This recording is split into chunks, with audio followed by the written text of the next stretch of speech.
Why does Kirk Cousins make sense for the Jets? Could the Jets get a quarterback either at number 6 or trade up? Certainly possible. The draft is never a sure thing. I think Kirk Cousins, given the stats he's put up over the last 3 years in the NFL, prove that he's at the very least a top 10 quarterback. You can make an argument for higher. Some people may say, oh, well, he hasn't won any big-time games. Yeah, I mean, true, I guess, but he also had 20 players on IR this year. The only team that beat that was the Giants. They have the number 2 overall pick. We're going to have a lot of cap space. I think after cuts, we're going to have somewhere around $111 million in cap space just by cutting Wilkerson, Screen, Forte, Ijalana, and Devin Smith. So lots of money to go out and play with. Doesn't mean you should spend it all in one place, but if there's one position to spend it all in, quarterback would definitely be that choice. Why is Kirk Cousins going to be a free agent? Franchise quarterbacks never hit the open market. There's no, if he's hitting the open market, there's a reason. There's a reason why the Redskins haven't signed him. Yes, there's a reason why the Redskins haven't signed him. The Redskins have tried to sign Kirk Cousins in the past. He has turned down the deal they put forward last year, which was a crap deal anyway. They had, I think it was a 5-year deal worth $53 million over the first 2 years. He was basically getting that if he played on the franchise tag this year and the transition tag next year. So he wasn't really getting any more money. So it was kind of a slap in the face as far as them committing to him long term. And after that contract offer, Kirk did not counter offer that. So you would think there's a little bit of a rift there. If he really wanted to stay in Washington, I think he would have countered with that. I know he gave an interview, I believe, a week ago or so now, where he said, I want to be a Redskin. I want to be a Redskin, long term. I want to get this done, but I want to see what else is out there. Kind of reading the tea leaves there. If you want to see what's out there, doesn't give me the greatest faith that you want to be there long term. Jay Gruden came out last week at the end of season press conference, said Kirk was a very good quarterback, but we were still 7-9, didn't really get us over the hump. Not exactly a glowing review of your franchise quarterback. I think if I'm Kirk, I'm looking at that and I'm saying, well, you know what? I already felt underappreciated given how I was treated during the RG3 situation. Being franchised 2 years in a row. The franchise tag in and of itself is a let's see how you do next year type of deal. The Redskins have had the cap space to extend Kirk, and they haven't chosen to do that. I think a lot of it is pride. I think Bruce Allen and Dan Snyder were so wrapped up in the big trade for RG3 and all the hype and everything that went into that first season, and they coddled him. He gave him the keys to the city. That was his franchise. I think Kirk really feels neglected. I think he's got a chip on his shoulder. He doesn't feel wanted there. I think he wants to go to an organization that wants him. The Redskins obviously have a few options at their disposal. I don't believe the franchise tag is going to come into play. That would basically guarantee he stays in Washington for at least one more season. It's the last time they'll be able to franchise tag him, but that comes at a price. That's $34 million. Given the fact that Kirk has stated that he wants to test free agency, I don't believe the Redskins are going to give him $34 million just to let him test free agency next year. Their other option is the transition tag. The transition tag gives them a week to match an offer from an outside team. Or they could just let him walk. If they let him walk in free agency, hope he comes back and signs. Maybe you get some.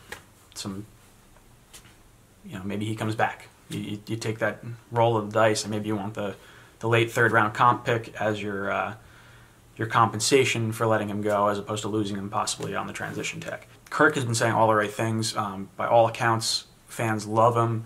The media loves him. He just seems like a great guy. Always says the right things, much like Eli Manning does. Eli went through a lot of controversy this year. I think him being benched for Geno Smith, while that is ridiculous in and of itself, he still said all the right things. He's the type of personality you want in a New York market where the media is going to try and pick you apart. If you look at the other teams now, you got Jacksonville, the Bills, the Broncos, and the Jets. I think the Browns are probably going to trade for Alex Smith. Dorsey, their new GM, traded for Alex Smith back when he was the GM of the Kansas City Chiefs. The Browns also have 55 players under contract next year. For those of you that don't know, 53 is the roster limit.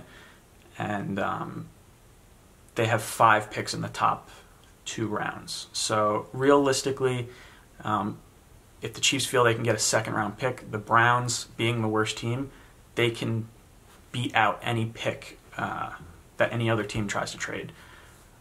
So I think that fit makes sense there. And then I think they'll select Darnold, number 1 overall.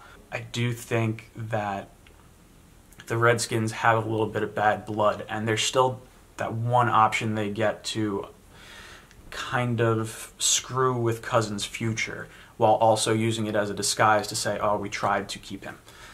That's the transition tag. The $28 million transition tag, giving them a week to match the best offer.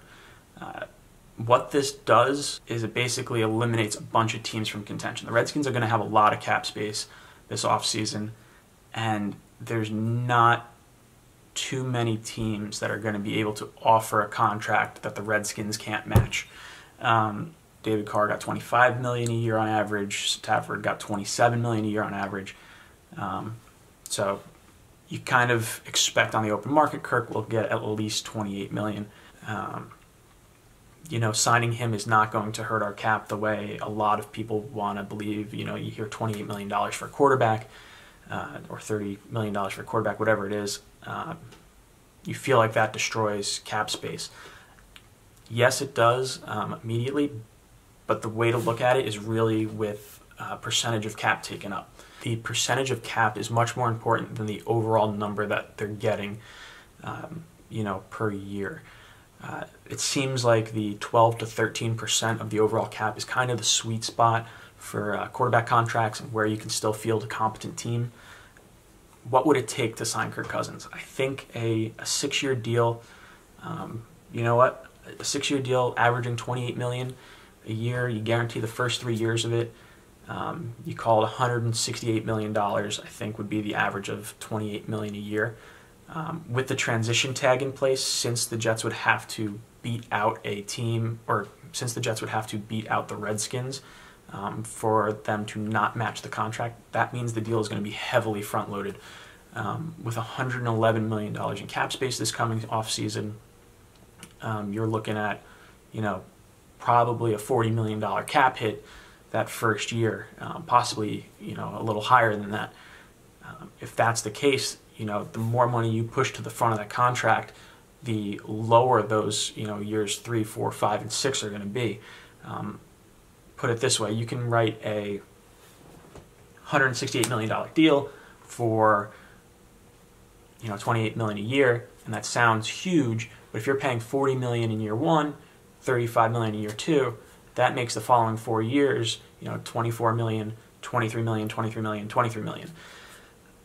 Those numbers look a lot nicer and are a lot more in line with what people feel Cousins should be paid right now. And while $40 million and $35 million are really high cap hits for the next 2 years, the Jets don't have any major contracts coming up, until 2020. The only free agents we have next year that are going to be worth keeping in some capacity are Curse and Enunwa. And even then, we're still going to have a ton of cap space. In 2020, you're looking at Leonard Williams, Jordan Jenkins, and Robbie Anderson as far as free agents. So if you can get the cap hit with Cousins, those big money years in the first 2 years of his deal, and then take take the lower cap hits after that, I think there's no reason why we can't field a competent team around him. Adding Cousins immediately opens up our 4 high draft picks. We can go best player available with those. We can add, young guys that are going to be on cheap deals for 4 or 5 years. Having Cousins makes sense for Bulls. He gets a competent quarterback. He gets a veteran that he can trust. He's not going to go through the rookie growing pains of a number 6 overall pick or, whatever. So I think it makes sense from his point of view. From Maccagnan's point of view, he's already tried trading for Kirk Cousins once before. When Geno got knocked out by IK back in 2015, Mac tried to trade for Kirk Cousins. Unfortunately, Washington did not want to give him up at that time. I think Maccagnan loves going best player available. If you're drafting a quarterback, generally speaking, you're not selecting the best available player most of the time. Just because of the nature of the position, they tend to be overdrafted, especially with the Browns and Giants holding the top 2 picks.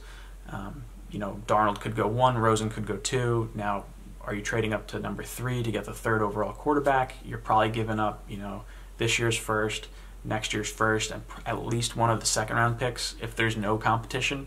I don't think you can sit at 6 and comfortably take what you would hope to be the 3rd quarterback off the board. I think you would have to trade up, and I think you'd have to surrender a good amount of draft picks to do that. And that said, draft picks are no sure thing. We've seen plenty of first-round quarterbacks bust over the last few years. I think Maccagnan, after missing on Hackenberg in the 2nd round, while it wasn't a high 2nd-round pick, and I don't think he necessarily ties his Jets legacy to that pick, I think missing on that 2nd-round pick was embarrassing for him. So I think he would prefer to go the proven quarterback route. And the Johnson family. Woody's not really present. It's Chris right now that's running the team, and there's no surprise with the way the Jets have played. The last few years, ticket sales have been an issue. Season tickets have been an issue. I know I'm getting my email blown up all the time and phone calls about getting season tickets. Unfortunately, without a viable product on the field, you're not going to sell those season tickets at the price they're looking to get. When you sign Kirk Cousins, you're getting him 5-6 years. He's going to be 34 or 35 years old by the end of that contract. With the way the NFL has moved, that is not overly old for a quarterback. You look at Brady, he's 40. Rodgers is 34. Breeze is 38. Palmer just retired at 38. Peyton Manning retired at 39. Big Ben, 35. Phillip Rivers, 36. It's one of those things where quarterbacks are so protected now. As long as they're not getting injured, they're going to be able to play a long time. I really think that ownership will be on board. I think the GM will be on board. I think the coach will be on board. I think all 3 pillars of the Jets organization make sense for that. I do think the Jets are in a better position than the Redskins to offer the kind of money that he's going to demand. Not that the Jets are necessarily a better team right now. I think they're a healthier team. But I think, long-term future right now, with the amount of cap space we have and the amount of draft picks, I think there's a very good chance that the Jets are set up for sustained success the next few years. Do you think the Jets should go a different route? If so, why? I'd love to hear it. I love having a discussion. But yeah, subscribe, like this video if you like it. I'd like to try and put out a little bit more content. As the off season goes on, it's a long way till next season. So if you have any sort of questions you want to ask me some questions down there. I can answer some, in my next video. Go Jets. Jets!